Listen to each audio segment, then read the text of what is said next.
Zoe.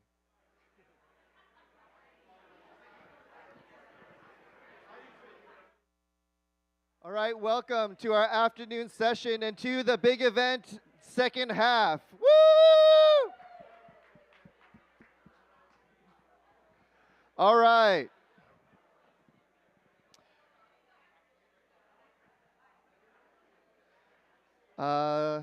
Is Tracey in the room? Okay.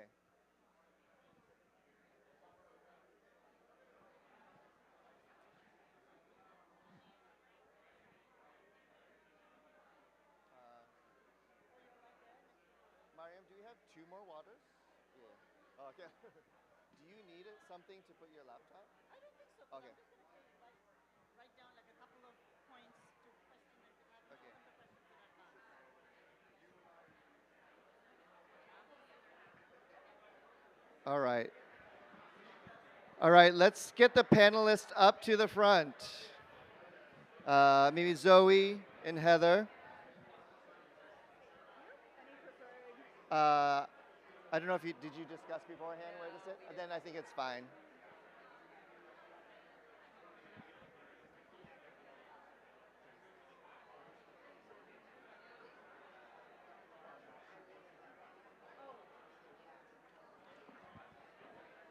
This is your microphone. You can put your laptop here if you want.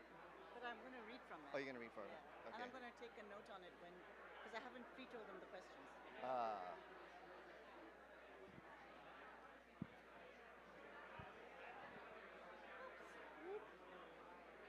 Thank you, Chris. Okay. Let me see. Then you might need a mic stand. Because this is a... That's fine. Are you okay? I don't have to need it Oh, while okay. I'm making this. Got it. I've just got 3 lines on that. Okay, got it. All right. Oh, okay. And I'm keeping time here, and Miriam's keeping time there. Oh, you start. I was just gonna So start. Duncan's going to start. Should I start now? Okay. Okay, I'm actually gonna kick things off. There has been a request from a couple of people just to do some introductions for folks that are sort of currently at ERG. So I just thought first I would recognize, I think we've worn out a lot of our students, but the current students that we have in the room, if you could just stand up and we can just say hello and thank you for being here. Value you guys a lot.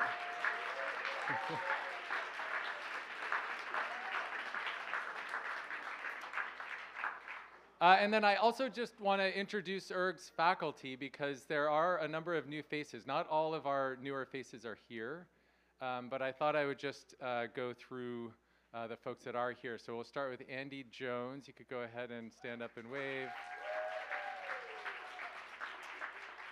David Antoff. I'll come back to you in a second. We have Laura Kippers. And Paige Weber. And myself, Duncan. And then I'm saving 2. I think we only have 2 more. And I'm saving 2 more because Isha and Dan, as you may know, are retiring in the next roughly 12 months. So Dan is officially retiring on June 30th. And I just want to take this moment to say thank you for, you've just done a tremendous amount for us and for ERG and for our students, whether it's making connections or inspiring us in the classroom or doing incredible research, bringing money in the door, and we're really going to miss you a lot. So go ahead, stand up, and everybody give Dan a round of applause.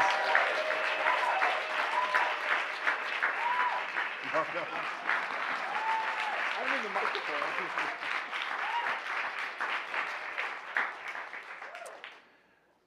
And Isha Ray. We still get to have her for another year, but she has officially handed in her notice of retirement for June of 2026. And as with Dan, for me, because they've both been here since for as long as I've been in ERG, it's very hard to imagine ERG without Isha's wit and loquacious style. I don't know if you've ever seen Isha do an impromptu speech, but it's something to behold. And your mentorship has just been extraordinary, and you're a master in the classroom, and we will miss you deeply. Thank you, Isha.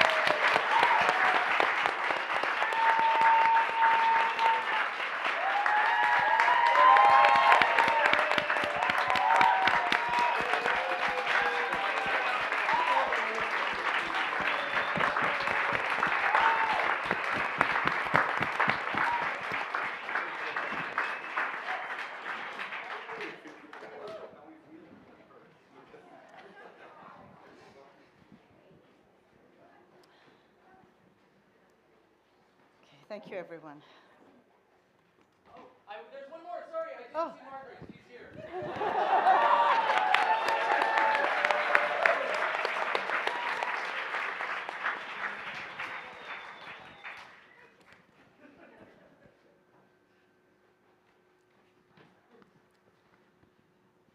Thank you, everybody. I was going to say who I am, but now you all know.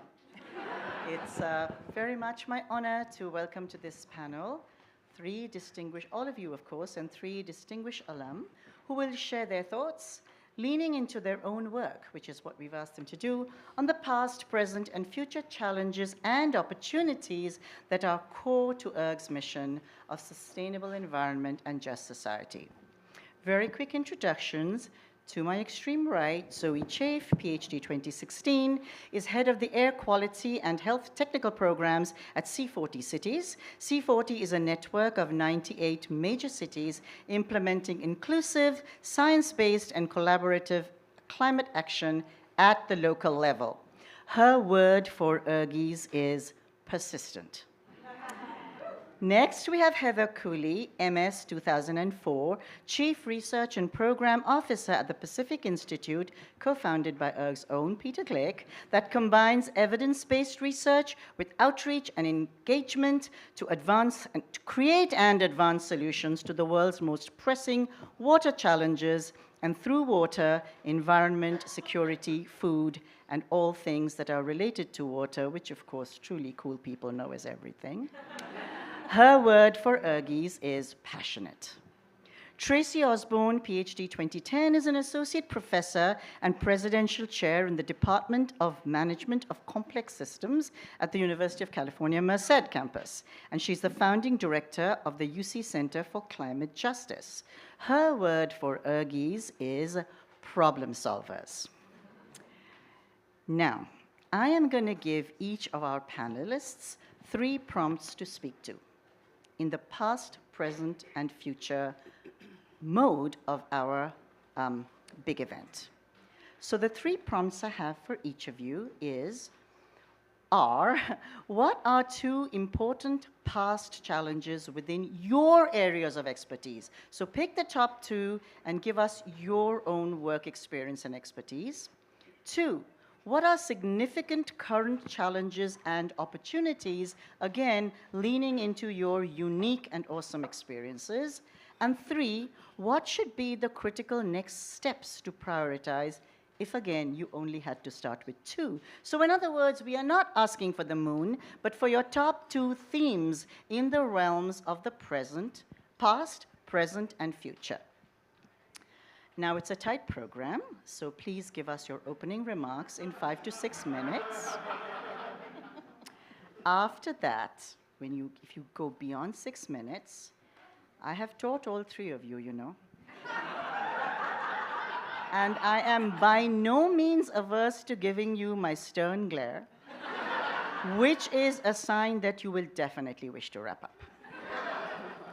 So, it is my great pleasure to ask Zoë Chafe to start first. Thank you so much, Isha. Thank you for organizing this event. This is an incredible opportunity. And before I go any further, I just want to say I am so grateful to ERG for everything. I think I was reminded many times today how incredibly special it is to be part of this community and how life-changing it is. And I think probably many of us are feeling that and reminded of that, looking around at the amazing faces. Isha in particular was extremely supportive when I was having my first child at ERG, not physically at ERG, but during my time here. She was about 10 months old when we had the last big event, so I was sitting in the back of the room coming in and out, and Isha and many others here really enabled me to finish up and move on to other things, so thank you for that. Okay, so all that said, let's go back to the past. So I came to ERG in 2008, having worked at the World Watch Institute for 5 years before that. And the reason I came to ERG, and one of my key challenges that I want to bring out from the past, is that I think there was a phase of environmental inquiry in the 1970s up until early 2000s, where a lot of the work that I was focused on just before coming to ERG that had grown out of those previous decades was about drawing awareness to problems that people were just learning about for the first time. So it was about making sure that people understood the relationships that we had with the world and some of the key trends that we were starting to see and wanted to get out to policymakers and to teachers and average citizens who were interested in that. And it was around that time that I really saw a turning point that there was more of an interest in going beyond these sort of interesting but somewhat specific issue-based write-ups that we were putting out for the general public, really trying to bring out instead the need for people to connect with climate change and with their communities in a more personal way. So I came to ERG hoping to find the skills to talk about climate change at the personal level and at the community level. So that was one of the key challenges. The way that I met that challenge at ERG was by being introduced to Kirk Smith, who became my PhD mentor and chair.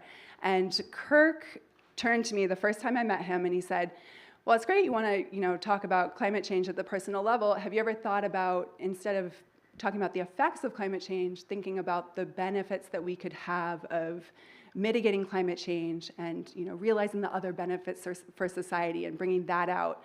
And that changed the entire way that I looked at the problem and really led to me diving into the household energy field. And so the other key set of challenges that I'm going to fit into one that I saw come out at that point was that, for example, there were many people that didn't believe the magnitude of issues that came from, the magnitude of air pollution that came from household cooking with solid fuels. So this was still something that needed some convincing. And so Kirk and I, during the time I was here, worked on some of the Global Burden of Disease Project analyses to try and understand a little bit better and publicize what those actual impacts were. And that led to a big part of my dissertation as well. The other thing that, that really came out during that time is that there was still a gap between the environmental field and the health field when it came to looking at this topic. So, people would say, well, household cooking is an environmental issue, that needs to be dealt with in environmental departments. And then the health people, the environment people would say, well, no, that's a health issue. And there was still this lack of dialogue between the two communities in some forums. And I think that was really still a challenge in helping to bring up the magnitude of the problem and help to solve it. So the other piece of that, the final piece I wanted to bring out, is that I think also there was a lot of skepticism around the possibility of actually changing behavior and seeing successful implementations of cook stove projects at that time. There had been a lot of sort of bad blood from failed projects that development banks had sponsored earlier on, and so there was sort of a, it was kind of a low point in the idea of putting new projects out there and looking for new technologies and thinking we actually can solve this problem. So all of that kind of formed the challenges that I was working on and thinking about coming out of ERG. I'm going to use that as a segue to go to today's challenges and opportunities. And so what I did after ERG is I landed at C40, which is a network of large cities around the world, as Isha said. And at C40, I think I've encountered a slightly different set of challenges and then opportunities working more in the urban space now. So the first one is around lack of data. So in some cities, we are working with city officials that have absolutely no idea what their air quality is. So cities in sub-Saharan Africa that have had no measurements of air quality, at least not at the city level in the city's capacity. Then we're also working with cities where there's too much data. People don't know what to do with it, and they need some help in interpreting it and using it in a meaningful way in policy processes. And sometimes there's conflicting data, such as when the WHO puts out new air quality guidelines, what it's safe for you to breathe in terms of fine particulate matter, and you have cities where the natural background levels are way above that, and we're trying to work with the city officials and help them make sense of how they can progress on something that seems completely unattainable. So that's the sort of set of challenges that we're working with right now. I think the opportunities that I see currently are that there's a huge amount of awareness compared to where we were probably 10 years ago in the air pollution space. Locally, this comes from things like major wildfire events, where people are suddenly getting much more educated about the type of pollution in the air and what they are breathing and how they can modify their behavior. So, low-cost air quality sensors have increased our knowledge of specific trends and what we can do with that information, and that's something that we're still continuing to think through. And more than anything, I think that the health and environment, the health co-benefit message is something that I see resonating and has a continued opportunity to be brought forward and messaged even more in all of the work that we're doing. So I see the health angle as something that continues to resonate. And just to wrap up very quickly, where we would go in the future. So working with large cities, I think that we have a lot of the solutions that we need. We know what the solutions look like, and to me, what we need to do right now is focus on that local action, on empowering change makers who are truly dedicated to making a change in their communities, and help them to understand what other cities are doing, for example, on the same topic that they're grappling with. And with that, if we can make those connections, I see a huge amount of potential to move forward in what is otherwise a very depressing situation right now. So I really do see a light there. I'm actually going to end it there. I'll end with that one piece on the solutions. Thank you. Thank you, Zoë.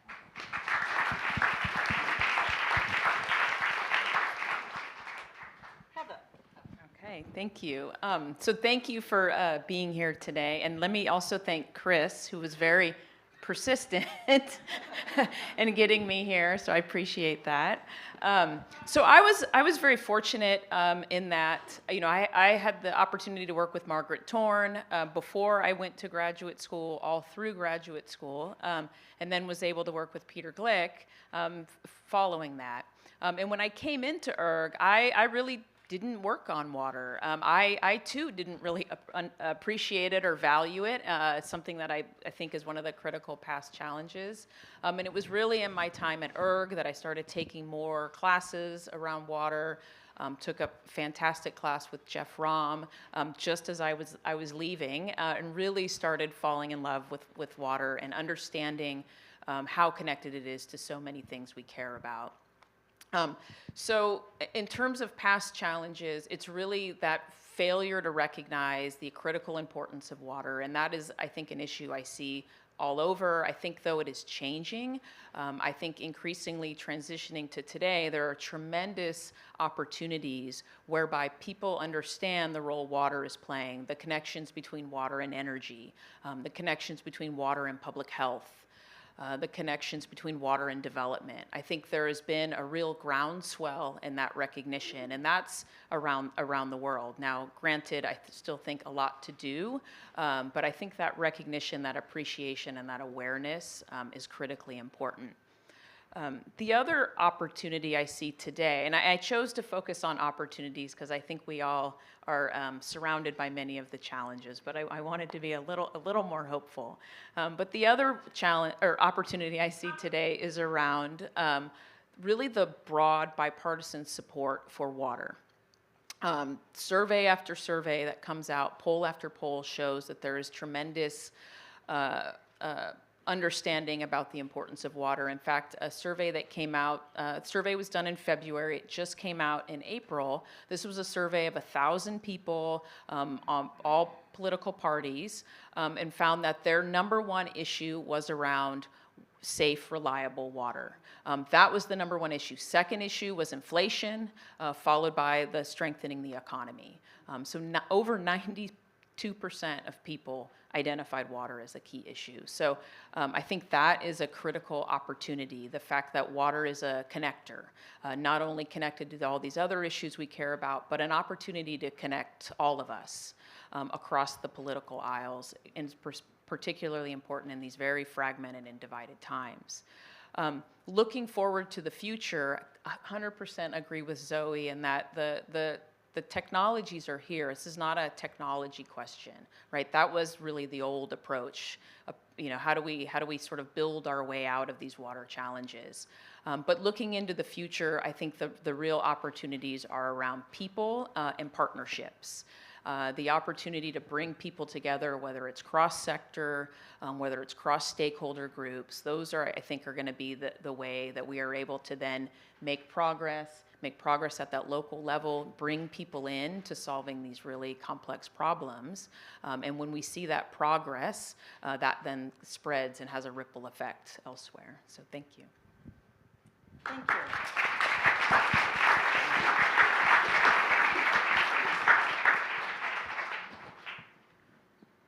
Tracey.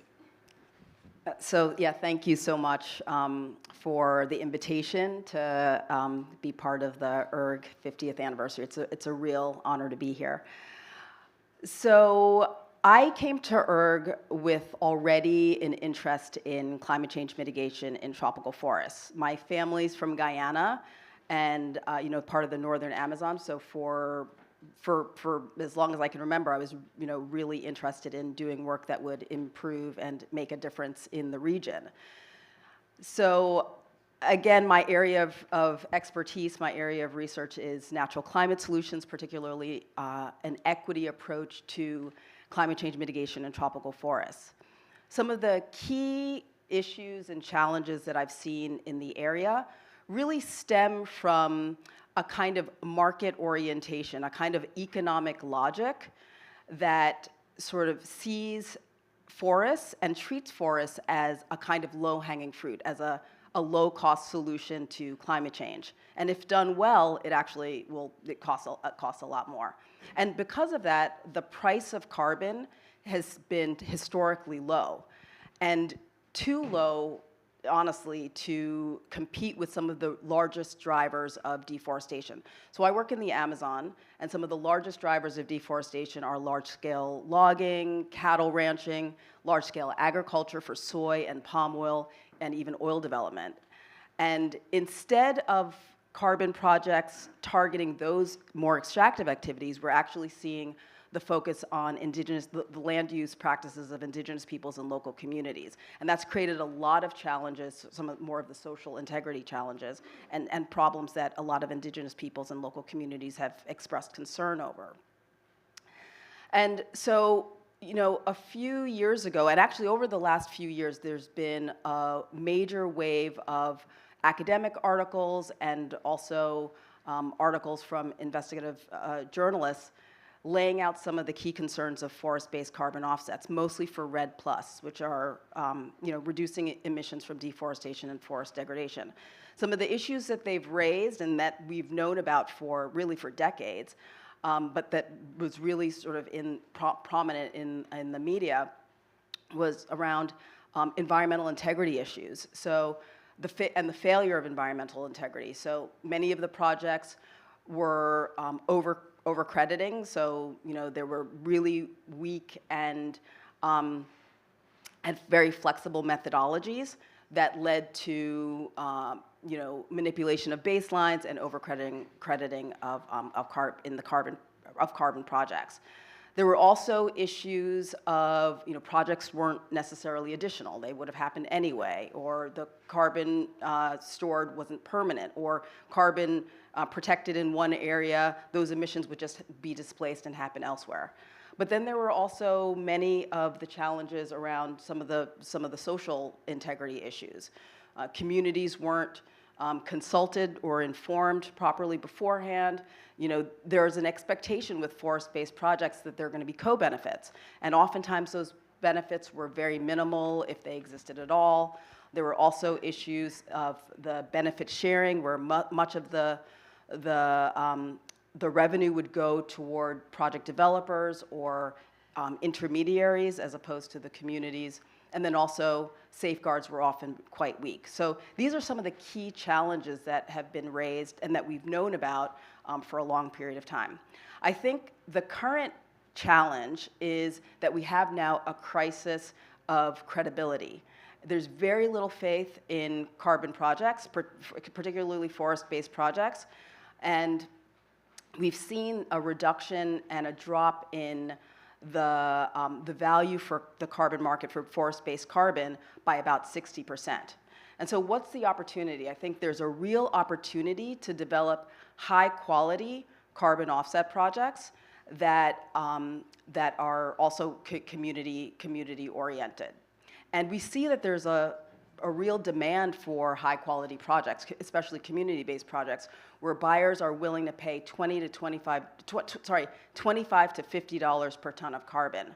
And we're already seeing much better, higher quality projects, particularly around the environmental integrity issues, because of technology. Like, again, the technology exists. We're also seeing new standards, the ICVCM, the Integrity Council for the Voluntary Carbon Market. We're seeing new methodologies. We're seeing third-party organizations that are organizing and putting together a portfolio of high-quality projects. So there's already momentum in that direction. And I would say that sort of what we need to move toward, in my opinion, is a kind of a carbon market 2.0. Like, it's an embedded market. It's a market that sees carbon not just as a commodity to be traded, but actually as part of living systems. And it's something. It's a market that would be aligned and is aligned with traditional ecological knowledge. It's aligned with common property governance structures and also community benefits. So I do think that some of the this provides some of the enabling conditions for high quality projects. And part of that, and in order to make that function properly, I think we need to see a redefinition of integrity that's beyond carbon, that also integrates ecological health and also social benefits, but I think also radical transparency around carbon, around other ecological indicators, community benefits, as well as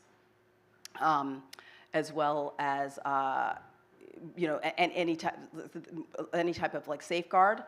And I think also really critical is the meaningful participation of indigenous peoples and local communities, because they manage land that stores over almost 300 billion tons of carbon, yet they receive less than 1% of climate finance.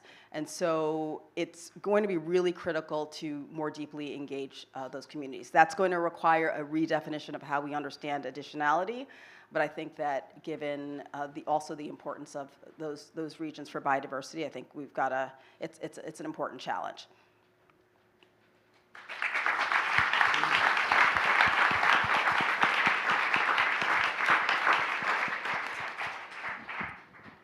Thank you, all of you, very much indeed. And thank you very much for speaking to these big issues through the lens of your work, because those give us unique perspectives that are not general.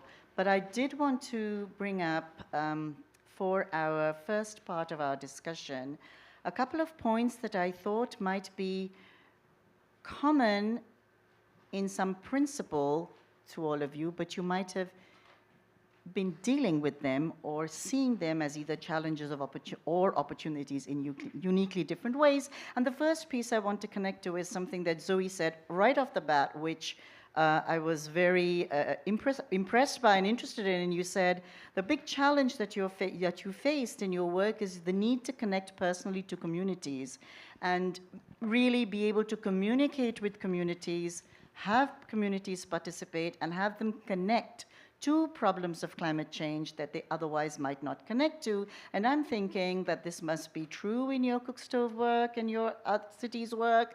I'm sure, Heather, you found this to be the case with water work. And Tracey, you've definitely found community engagement to be essential. So could the three of you individually, please, again, drawing on your unique experiences, talk to us more about how you have managed to connect best with communities and bring huge environmental issues come home to them as something that they personally have to be vested in. Great, thank you.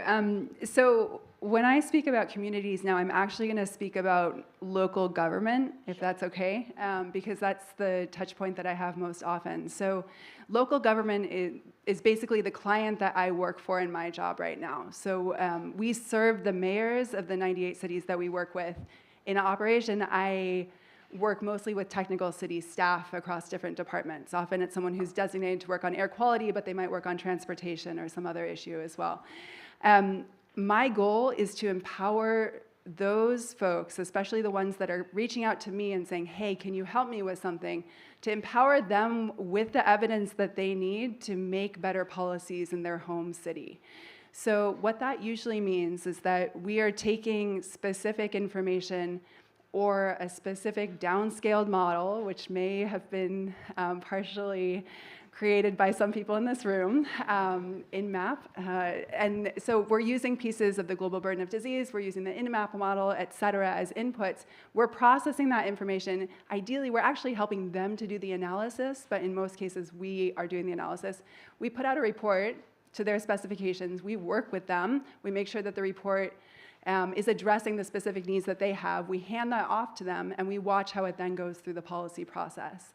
And we've seen some really great results from this. Over the space of, say, a 6 to 12-month technical assistance project, we might see a new policy developed to ban certain fuels in a specific country, a specific city's industrial sector. We might see the evidence for a new low emission zone, which is going to newly restrict certain polluting vehicles in a portion of a city. And it's this health evidence that's coming out of this modeling that is empowering those messengers to go ahead and insert themselves into the policy process as they are best placed to do. Yeah, it's a great question, and there's just so many different ways to answer it, so thank you, Isha. I'll talk a little bit about how we are starting to engage people in our work. Although I think another way to think about it is how do we need to engage everyone in the solutions. So I'll talk about it a little bit from the work, and then maybe we'll get into the second one. From our perspective at Pacific Institute, we really try to work on, we really think of ourselves as a boundary organization, right? Interconnecting between research and with policy. And a lot of that work is in doing outreach and engagement. And so it's doing a lot of deep listening to understand kind of where the problems are, where the tensions. And then, as we are working directly with those who are going to be implementing things, it's really trying to speak very clearly about what those challenges are and where the solutions are. We do a ton of work in the media, sharing the information, trying to speak very clearly, plainly, very solution-oriented, so that people sort of understand the types of strategies, the solutions that are available. It's really that education and outreach, I think that's critically important. I think another way, and again, this is how some of our work has been evolving, we're doing a lot more sort of participatory research. We have a group at the organization that does a lot of work with communities, in partnership with communities, to really try to make sure that the research that we are doing connects with their needs, that they are becoming the ones that then are emboldened, who have the capacity to kind of push for the solutions that they want to see. So I think it's there's just a lot of importance in terms of breaking down some of the silos and some of the barriers and bringing that information to people so that they can act on it. So when I was carrying out my dissertation research in Chiapas, Mexico, and I had the honor to work with indigenous Maya Chol community. And I think one of the most interesting findings from the research was a question that the community themselves asked me. And basically they said, you know, what we would really like to do, they were planting trees as part of the project, and the trees were on land that had previously been used for agricultural production. And that land, normally after the planting of corn, beans, and squash, would be left fallow, but it would be a managed fallow with useful trees. And they asked me, you know, so what we'd really like to do is, instead of planting these timber species, we'd prefer to just continue our managed fallow and you know, maintain that for longer periods of time. And so, you know, I worked with the university. We brought in someone to help us with a carbon analysis. And I mean, honestly, you did not need a carbon analysis to walk into the two different spaces to see that there was significantly more carbon in their managed fallow. And dissertation time. So now I'm at UC Merced, and when I started working in part of the UC, at the time, UC had a goal, had their goal to be carbon neutral by 2025. That's now since shifted, and they're now moving toward decarbonization. But at the time, I had the opportunity to develop a project with communities that would really support their land use practices, forest, you know, sort of common property governance structures, and ended up working in the Ecuadorian Amazon with indigenous peoples. And I think it's been, you know, I mean, for someone who has studied carbon offsets and climate change mitigation for many, many years, to have the experience of being a project co-developer was an incredible education. And it was a research project as well, so we worked really closely with them, really sort of following their traditional ecological knowledge, their forms of the way in which they organize their forest guards. We had a monitoring team. And I think that there were some, I'll just mention one issue in particular. I mean, they were really clear. Most carbon projects, there are so many ways in which this project is really, really unique. I mean, but first of all, most carbon projects will really, you have to identify the area, the forest area, even if it's within a community. But that's the area where you're going to be constantly monitoring. And they were really clear that they wanted to include the entire territory because it's the way in which they manage the entire territory and which is part of their way of life. That's the reason that the forest is as intact as it is. And so it's been an incredible journey, but I do think that, you know, because we've measured the carbon, we also track and monitor biodiversity. There's also the funding that and I should also say that this is because of a lot of the concerns and the critiques and also challenges of buying and selling carbon in Ecuador. This is not a carbon offset project, I should say that.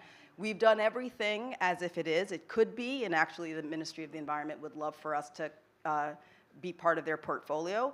But because of a lot of the concerns, they've decided that this will be part of a carbon contribution model. So any investor will not be able to claim carbon neutrality or reduction. But I think what's unique is that, again, it's their way of life that allows us to best protect the forest. And I should also say that there are real threats. It's an indigenous community, but there are real threats of illegal logging around their territory, and also there are 5 oil blocks in and around their territory. And there's been, you know, they've been fighting with the tools that they've had, and now through this project, they now have remote sensing tools, they have mapping, they have drones to better protect their forest from extractive activities. Perfect. Thank you. I want to move on to the next theme that I think the three of you can pull together, albeit in very different ways, but nevertheless a common theme. And that struck me when Tracey, you were speaking about the economic logic of looking at forests as low-hanging fruit and how capital-friendly logging has become for all of these big companies. And then one of the things you said was we need a carbon market 2.0, not as a commodity, but as part of a living system. But a carbon market 2.0 is also an economic system, right? That's what a market is. And so I wonder, For Zoe, when you thought about cook stoves or transportation, those could be seen as commodities or as a living system. Heather, for sure, water can be seen as a commodity or as part of a living system. And you have already told us, Tracey, that forests can be seen as a commodity, shouldn't be seen as a commodity, but as part of a living system. But it is, of course, simultaneously both. How, in your specific areas, can you use economic logic or use the market in order to emphasize and center the living systems aspect of the resource that you work with? Because I don't see us escaping the market anytime soon. If we can't escape it, how can we best manipulate it? All right, I'll try. This might be a bit of an indirect answer, but what stands out to me is that as I try to bring cook stove background, household energy issues into an organization that works mostly on urban issues. And first of all, there's a misconception that people in cities don't cook with solid fuels. That is a misconception. One of the things that I encounter is that people often think that households that are cooking with solid fuels, that rely on wood, charcoal, dung, rubbish to cook their food, to heat their houses, to light, to have enough light, to boil water, etc., that this is somehow a choice that they're making. And in reality, it is usually just a product of their circumstances. And so every time I'm giving input to our energy team, for example, or thinking about how we might design a technical assistance project related to this, I find a need to emphasize that anything that we are proposing has to be affordable and it has to be reliable. And that sometimes gets overlooked when we're thinking about technological solutions. So if the energy portion of a sub-Saharan city government is thinking about improving their grid, we need to be looking at the affordability of that solution. We need to be looking at the reliability. If the energy is only going to come on, if the electricity is only going to come on for 8 to 10 hours a day, is that really a solution? So it's the economic aspect of it that I see it's really important to remind people that is a crucial aspect of success.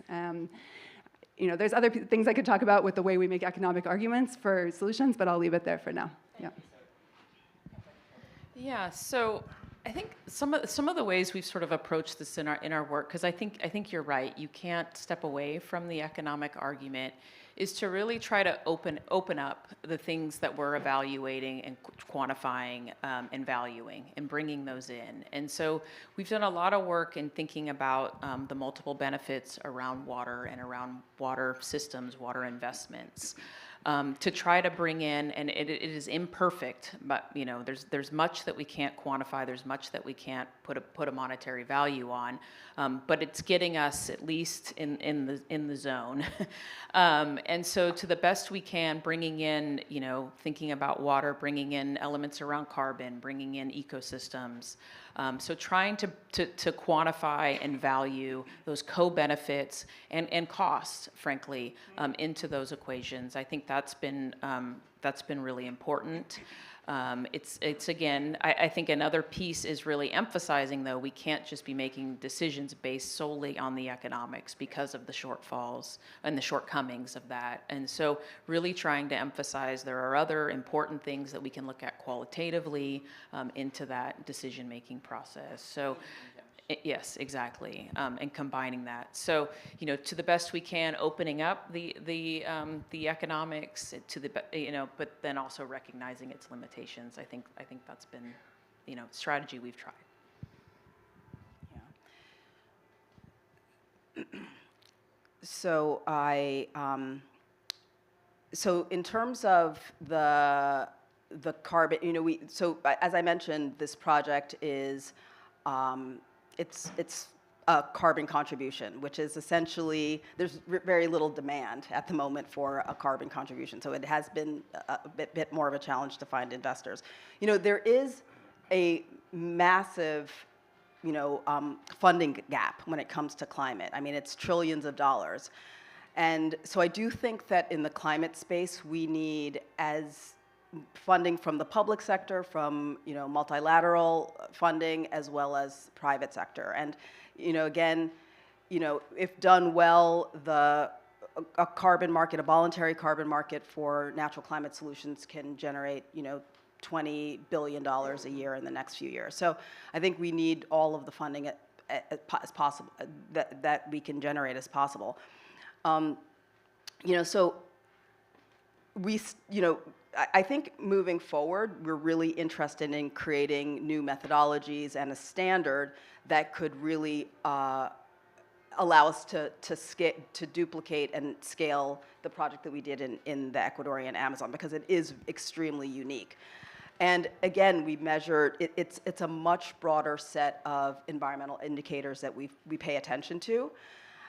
Biodiversity, there's very high social co-benefits.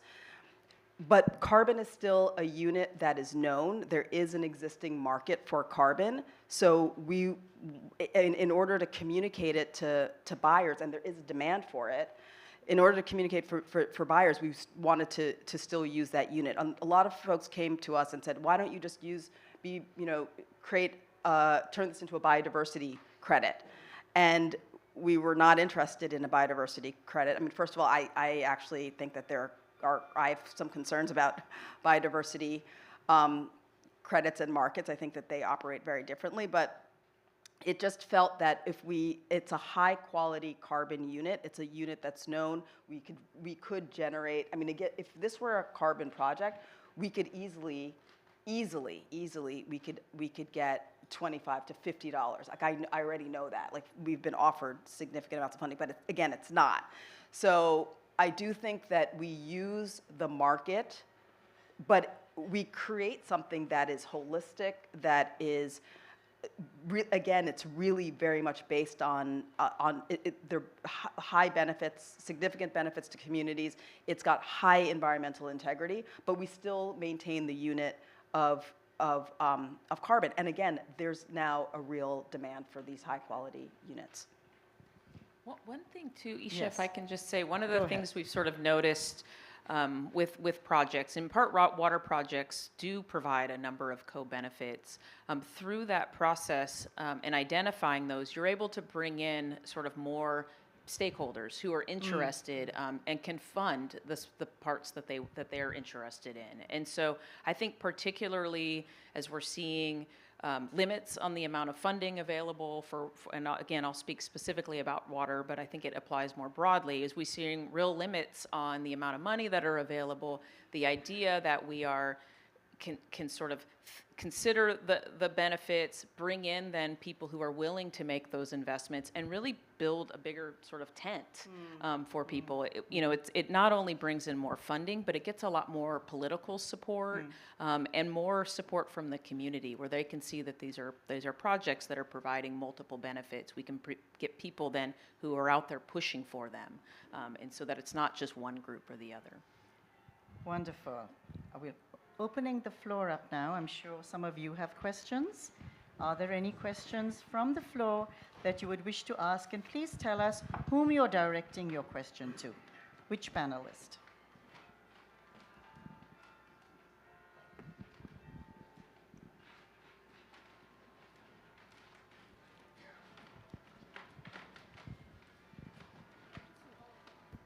Thank you, Duncan. Thank you, Isha. Thank you, panelists, for an interesting discussion. Amber Kerr, entering class of 2003. My question is for Tracey. I actually consult in the voluntary carbon market part-time, just a little bit, and I have actually never heard of a carbon contribution that you were talking about that is similar to a carbon offset and yet not. So just a clarifying question, can you explain that a little bit more, please? Thank you very much. Yeah, there's been an increased, I mean, given some of the concerns, there's been discussion of, especially for REDD+ projects, the use of what's called like a carbon contribution, using a carbon contribution model. Actually, I misspoke. It's a climate mitigation contribution, and it's recognized within Article 6.4 of the Paris Agreement. I think Barbara Hai is here, and she co-authored an article that talks about the carbon contribution model. But it is recognized within the Paris Agreement, and there's increased conversation and discussion about this about the contribution. And again, the distinction is that it usually has a broader range of benefits beyond carbon. And I think the key distinction is that the buyer cannot claim reduction, a carbon reduction. They can't claim carbon neutrality. So it's the key distinction is around the claim. But again, and there also are organizations and NGOs or project developers who will create carbon contribution, but they don't go through the level of rigor that one would do for a formal carbon offset. So it doesn't have to be as rigorous as a formal carbon offset, but in our case, it is. Hi, Michael Shepard from the last millennium. I guess this is for mostly Tracey and Zoe, I think. In my early career, I worked a lot with utility energy efficiency programs. In some cases, regulators allowed them in their cost-benefit analyses to tip the scales 10 or 20% for co-benefits in a kind of wink, nod. Wasn't really hard calculation, but you got credit in some fashion for identifiable co-benefits. I'm now in my retirement kind of working with a lot of clean cooking projects in Africa, and I am frustrated to see really high quality projects with super sustainably sourced fuels and fan-powered gasifiers with awesome health benefits getting $10 a ton, right, and projects with much lower quality fuels and not so efficient and clean stoves getting $40 a ton. And so my question is, do you have examples where the scales have been tipped to explicitly credit these co-benefits in cooking projects to give higher, just call it a better carbon unit, and we're going to pay premium for it, because I'm trying to steer the money where the most benefits are, and I'm frustrated to see it going the other way.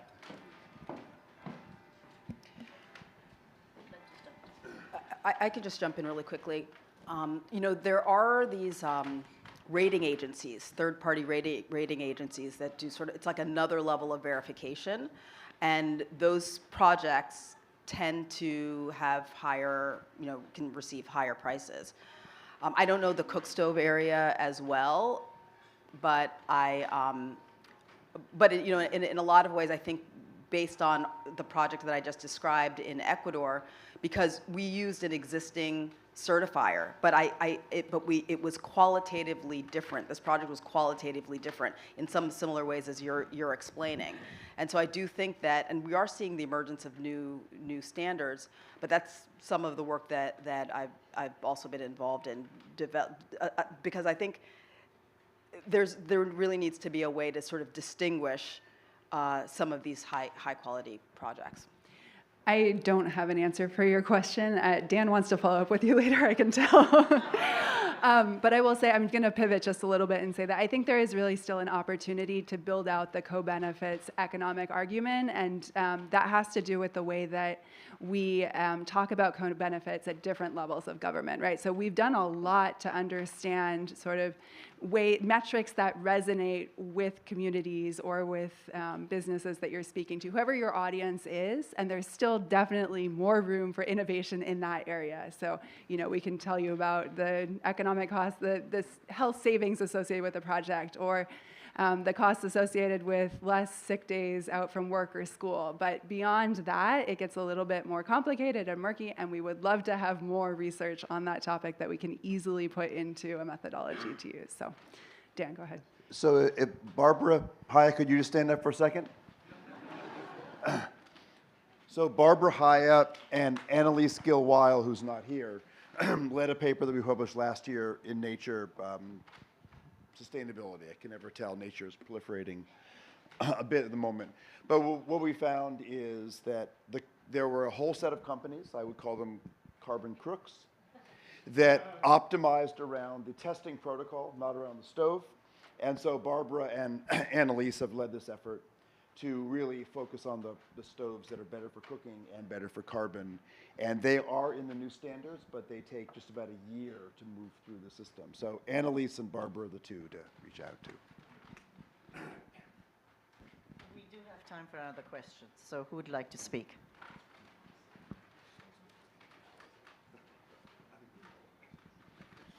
Hi, this is Yuko from Masters from 2002. And sorry, Heather, this is another question to Tracey. But so since I graduated, I had a privilege to work with Native Hawaiian communities. And I'm not Hawaiian, so I can't speak for them. But what I have observed, and my question is more the humanity side of your work. That so what I'm hearing, and I'm constantly thinking, okay, how is this? Can we apply to Hawaii? And I can see people saying, this is from mainland, you know, and then it's like it's not coming from us. So your work with other indigenous communities, how did you create that relationship, respect, and then the trust? Yeah, thanks so much for that question. I mean, obviously, it's been a relationship that's been built over a long period of time. Like I've been working there for over 5 years, but I've known them, you know, probably a good 5 years before that, and I think it's an ongoing relationship. I will be walking alongside them as long as I can, and it's a mutual learning experience, and I think, you know, to your question, to what extent can this model be used elsewhere? So we did initially receive some funding to do work in California, but unfortunately that we lost that funding recently. That was terminated.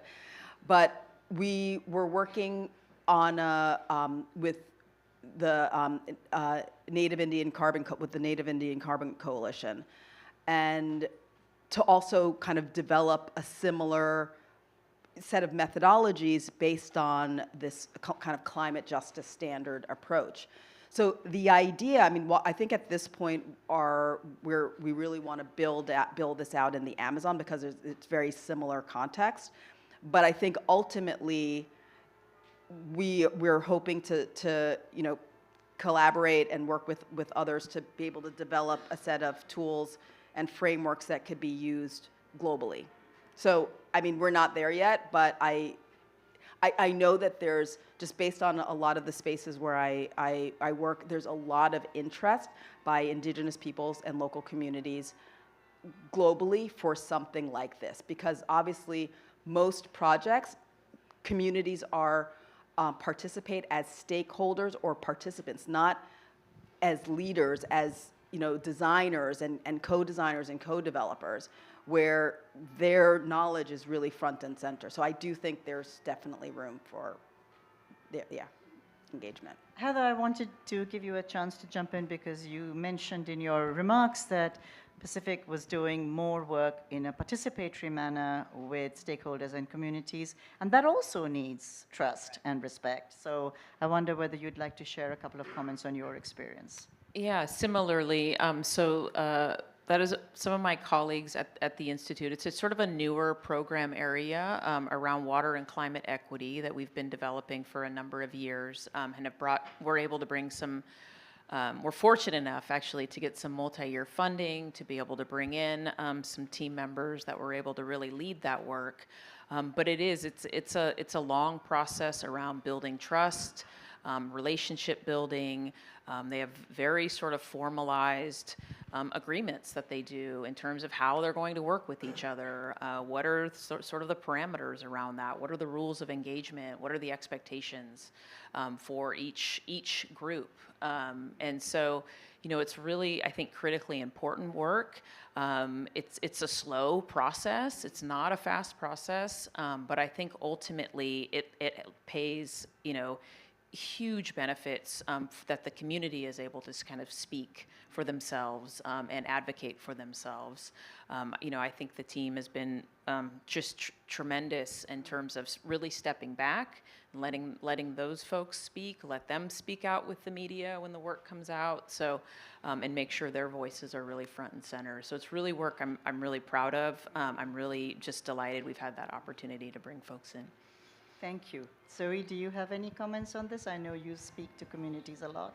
Yeah, I think just that we have really prioritized what we call our Inclusive Climate Action Program over the past few years, and this integrates inclusivity in all of its forms across the climate action planning process within anything that's done at C40. And so what this means is making sure that cities as conveners are bringing in all of the appropriate community members into their process to create climate action plans, and then going back out and consulting with those communities during the implementation phase as well. We have a bit more direct work that we do with youth groups, for example, and really using their expertise as messengers and also as sources of input into the processes that we're doing. So as every city creates a Paris-aligned climate action plan, these aspects are built in across it, and it's something that is a huge priority for C40 right now. Okay, great. It's time to wrap up. It's difficult to be an ERGie these days.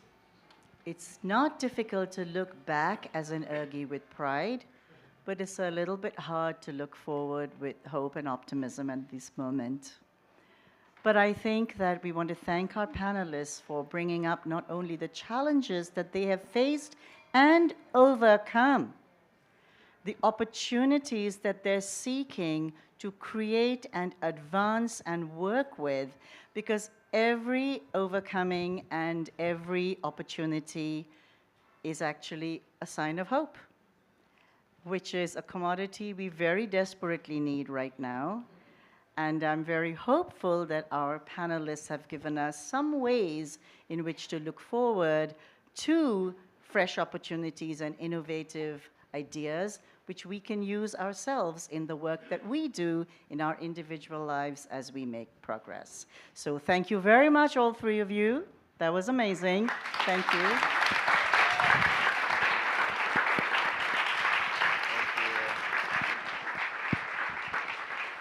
Thank you to our panelists. Oh, you put your mics on their seats, and we're going to have some friends to set up the stage. So you can walk down this way toward the steps. Thank you very much.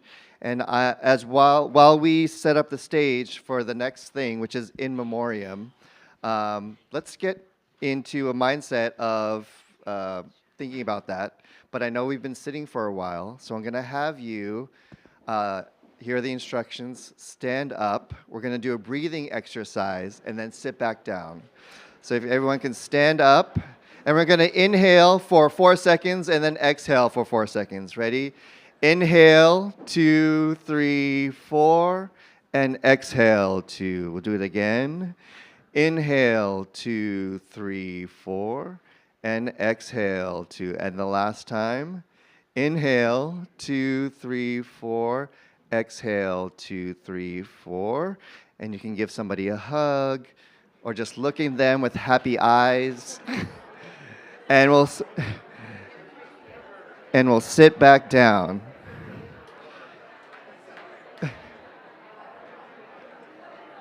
Yeah, let's stick this one. Take it off, please.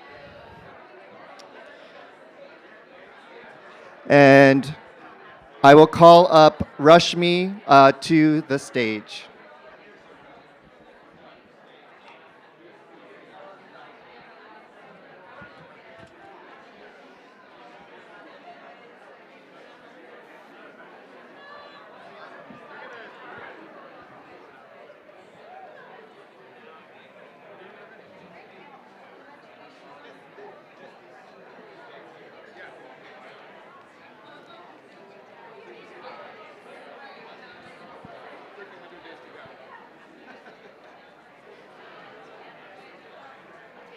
All right.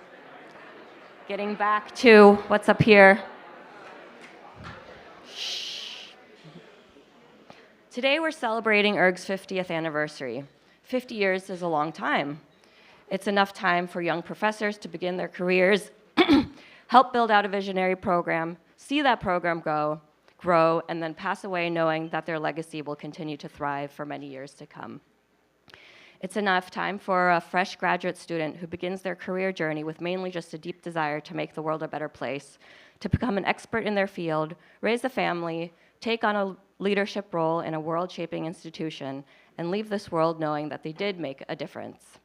Today, we want to take a few minutes to recognize the ERGies who many of us knew and loved dearly, but have passed away since we last got together 10 years ago. So please turn off your phones and join me in a moment of silence.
All right.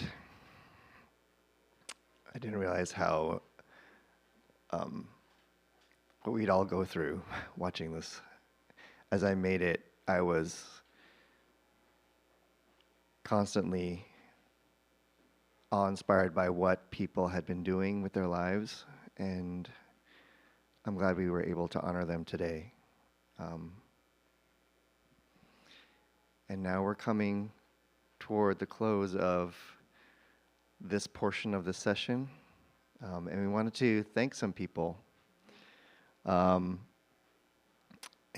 let me see if I can get another mic.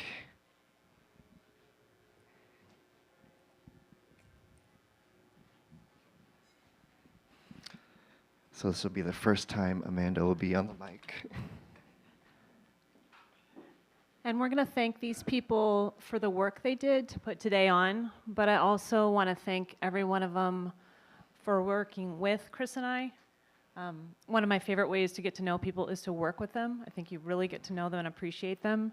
And I count all of these people now as people dear to me. So We'll go through the names rather quickly because this is just the first slide.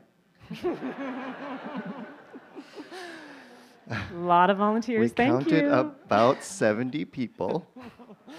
If you're in the room, just wave your hand when you hear your name. But we do want to acknowledge you. So these were the volunteer leads. We met almost every other week for a few months virtually. So student liaison was Dakota. And online engagement, Alex. Can save claps until the end, a huge clap until the end. The day of assistance, Candace. We had registration with Kay. Field trips by Andy. Last night's dinner was Jesse. Reception and homestays, Chad. And Jamie was with us for reception until he had to take a break.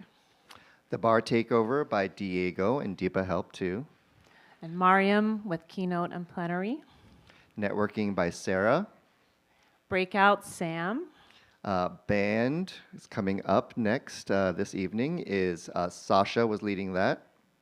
And childcare and always being supportive with anywhere she could jump in, Amber. And helping to coordinate cohort events for tomorrow is Dan.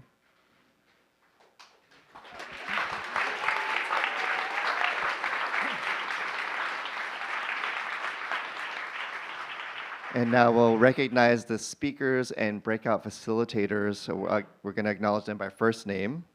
The equalizer at ERG, annual lecture, Mary and Carla. And we had our welcome with Rashmi, Duncan, and David. Keynote, of course, this morning was with John. We just had our plenary with Zoe, Heather, Tracey, and Isha. And then we had our first set of breakouts this afternoon with Sarah, Deepa, Lindsay, and Eric. Also Matt, Julian, and Nia. As well as Garvin, Bob, and Isa. Sam, Andy, and John. Dan, Grace, Kevin, Ryan, and another Dan.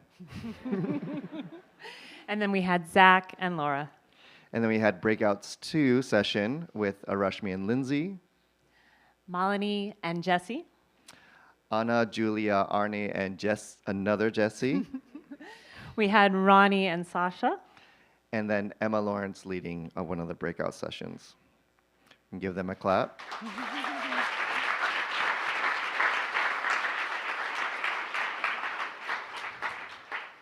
And then our current students offered up shifts to help everybody get everywhere and greet and host. And so we'd like to thank Sophie, Sarah, Jessica Katz, Anika, Colette, Kate, and Liang, Cora, Amelia, Simone, and Jenny Rempel, Anna, and Anisha, Cello, and Anna, Alina, and Ari, and in absentia Quabena. And then those that helped with field trips, Julian, and John, Daniel, Jolanka, Sarah, Bether. I think Bethany. Okay. I think it was Bethany. Okay. Matilda. And Barbara. Thank you to those. Yeah, sure. I could have put any name up there. And we thank our photographers. Jayla was here in the morning, and then we have Eric, who also happens to be a partner. Follow them on Instagram at JLWalker7 and EH Panzer. And of course, all of you, whoever took photos, please either go to bigevent.ergies.org and click share your photos. You don't need an app, you don't need an account. Just download those photos into the website. For Lost Dot, I'll come to them. Really? At Lost Dot, I'll interject. Okay. So, got it. So we also want to thank the AV folks here in the corner. Faculty club staff, I'm not sure if they're hearing us now. And woo, faculty club. And this evening, starting at 8:30, on the stage will be the Noisy Neighbors Band. So please be here at 8:30 sharp. And for those who are volunteers, this morning we had given out some of the mugs. If you did not get a mug, I'm going to be sitting at reception. The students have probably sold out of mugs at this point. Thank you for that. But we'll do a running list, especially if you live in the Bay Area, we'll try to get you a mug. And then we have, I did write that. So I will be at that desk until 7:30, and then I'm going to eat dinner. And then dinner's at 7, it'll be plated, so there are tables throughout the faculty club. You show your dot, but we know that some of you lost your dot. And so, if you lost your dot, I'll be coming around with markers, and you can just wave me down during salad, and we'll add your color back to help the waiters. And it's seat yourself, so no assigned seating. Find a place. And at 8:30 again, come back here.